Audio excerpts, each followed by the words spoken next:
What's going on, everybody? Nerd of the 90s here, and happy 2019. As you can see, I just reviewed Spider-Man to the Spider-Verse, and even though the movie came out 3 weeks ago, I finally got a chance to go see it, and man, I loved it so much. But anyways, I'm going to do something different here with my review, so I hope you guys understand how I'm going to do this style, and I hope you guys like. Spider-Man to the Spider-Verse, directed by, well, there's many people right over here. Rodney Rothman, Robert Peretti Jr., and Peter Ramsey. Not 3 directors, that's absolutely insane. And it's also starring Shameik Moore, Jake Johnson, Haley Steinfeld, Brian Terry Harris, if I pronounced your name right, Chris Pine, yes, we'll get to that later, Nicolas Cage, and Lee Stribler. Quite the cast. The story is a Miles Morales origin story of Spider-Man, and also not only that too, we get to see a little bit of the Spider-Man of the Ultimate Saga too, because this is pretty much like the Ultimate Spider-Man comic book movie. You do get a little bit of Peter Parker's backstory too, which is like 30 seconds, which is absolutely hilarious. And yeah, there was many Easter eggs about the movie that I really did enjoy mostly. And yeah, the only thing that we get to see about the story is Miles Morales pretty much like, you know, him struggling with his own life in high school, or should I say junior high. Him becoming a very smart student, and he's not even enjoying his life part of that. He's finding his own identity in order to see that, until the day when he got bit by a spider. That's when pretty much everything changes his life. And to me, I thought the story was absolutely good, and yeah, amazing with that. As for Miles Morales, I thought his performance was absolutely amazing. I think him being Miles Morales, he's great and all. Even though I did like more about the backstory about him, the character of Miles Morales, and we get to see a little bit more of his origin story. Yeah, as you can see, I'm using my arm here. And I loved his backstory and everything else like that. And yeah, I gotta say his performance is amazing. And as for Peter Parker, who we have 2 voice actors for him, which is Chris Pine, which is really shocking. He went from DCEU also to Marvel in association to the animated Sony Marvel properties. And also Jake Johnson as Peter Parker. I thought them performing in this movie was absolutely great. Man, the shocking moment though, where we get to see a little bit of a backstory on Miles Morales, where Peter Parker just manages to die right in front of Miles Morales. And to me, I thought that was really shocking. And yeah, I gotta say, the performances by Jake Johnson and also a little bit of Chris Pine as Peter Parker / Spider-Man, I thought they were really good. Sucks that we only get a shortcoming of Chris Pine voicing Peter Parker with that, because I was wondering, his voice sounded very familiar. And yeah, after that, I was like, it just clicked to me. I was like, it's Chris Pine. And after I found out, I was like, oh, I knew it all along. But Jake Johnson, without a doubt, I thought his performance was absolutely cool. He's very funny, and we get to see him as like a very older version of Spider-Man, like a 38, 37-year-old version of Spider-Man. And yeah, he's going through a lot of tough moments, especially the Miles Morales 2. And also we do get some very small moments about the original Spider-Man, who was also in Miles Morales' timeline, which is pretty much like, let's just say we'll call it the Spider-Man PS4 version. And yeah, it's a sad one though, but at the same time, both performers of the actors of Chris Pine and also Jake Johnson as Spider-Man were really great. As for Haley Steinfeld voicing Spider-Gwen, I should say, or should I say Spider-Woman, that's how she goes by the name. I thought her performance was great, even though, wow, she was pretty cute out the way she was pretty much introducing with Miles Morales. I thought it was a little, but at the same time, it's an altered universe. She also has a pretty dark backstory, even though it's like 30 seconds long. We'll get to that later. I thought her performance was absolutely great, and yeah, I gotta say, I give her props to that. As for Spider-Man Noir, voiced by Nicolas Cage, I did not expect that at all. I was like, Nicolas Cage voicing Spider-Man Noir is a bit shocking, though, even though he did perform the Marvel character, which was Ghost Rider, even though when I saw him, I was like, oh, Ghost Rider, and everybody was like looking at me. I was like, why are you calling him Ghost Rider? Because he used to be Ghost Rider.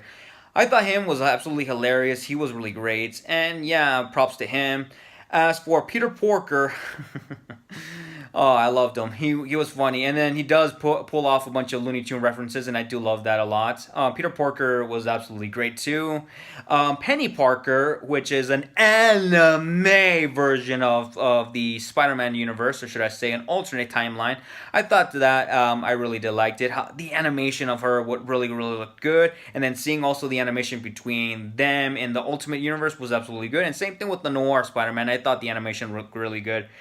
For the supporting cast, I really did like Miles Morales' dad. He was really funny, even though he's giving his son like so much love. I was like, Dad, stop being so awkward with me. And I thought really it was much more funny. The Kingpin, the villain here, his story is a bit dark.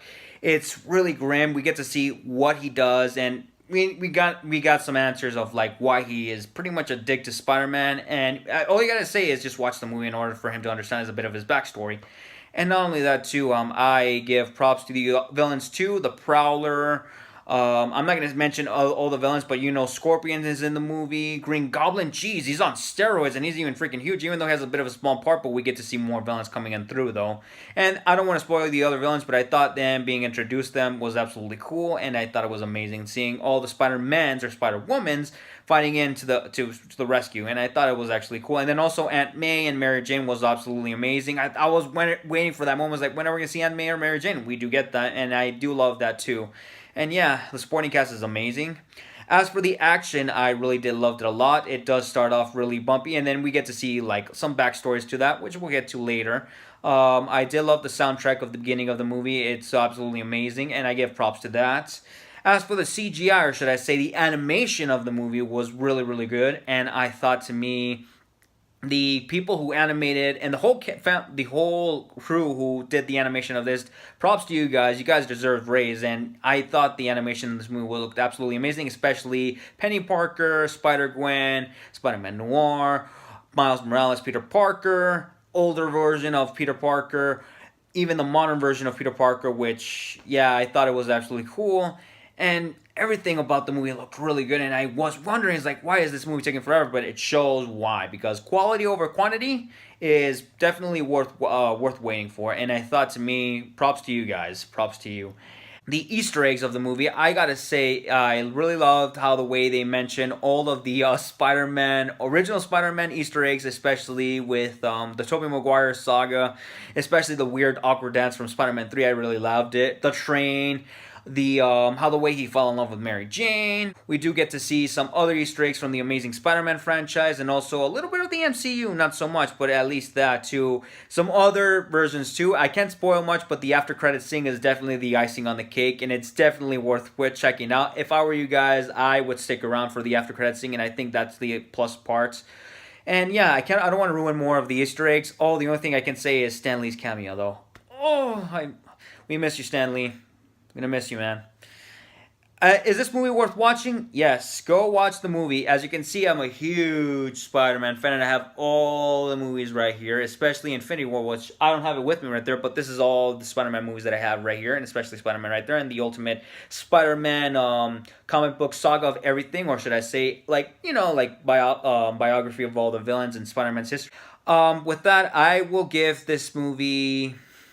Oh, it's a tough one because there is no negative with this movie. I really did enjoy it. I have nothing bad to say for it, and all I can say is this movie is a if I had my hand right here, because my hands right now focusing on like holding this because my tripod. I don't have a tripod. I'm just using my hands here. It's a 10 out of 10. Go watch this movie.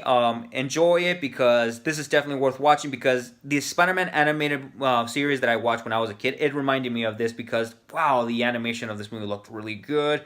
Absolutely amazing. To all three directors, you guys did an amazing job, and also to all the animators and everybody who did that, and the voiceover and the actors, you guys deserve props and stuff like that. And yeah, seeing that this movie performed nearly up to $400 million, to me it's a bit of a letdown, even though we get to see. Maybe because it's still pretty much everybody sticking around for the holidays, even though it's already New Year's. But I think this movie might pick up maybe around $500 to $600 million by the end. If there's a sequel being planned, I'll be watching it soon enough. But I don't even care how old I am, but I'm still gonna go watch it. I don't give a damn, because I'm a huge Spider-Man fan, as you can see right here. Yee, Spider-Man, Spider-Man. So I'll see you guys next time with my top 12 movies of 2018, even though it's going to be a little late. So by tomorrow, you guys are going to be seeing that video tomorrow. So I hope you guys enjoy that. Enjoy this video. And for the next video, you guys already know up that too. And then later on, we're going to be doing top 10 anticipated movies of the year and top 10 anticipated games of the year. It's going to be a little late though. And then on Tuesday, I might check out the Bumblebee movie, because I heard it was really, really good. And I think it's much better than the first Transformers. I don't know. I got to see it for myself. Well, anyways, guys, I'll see you next time. Nerd of the 90s out.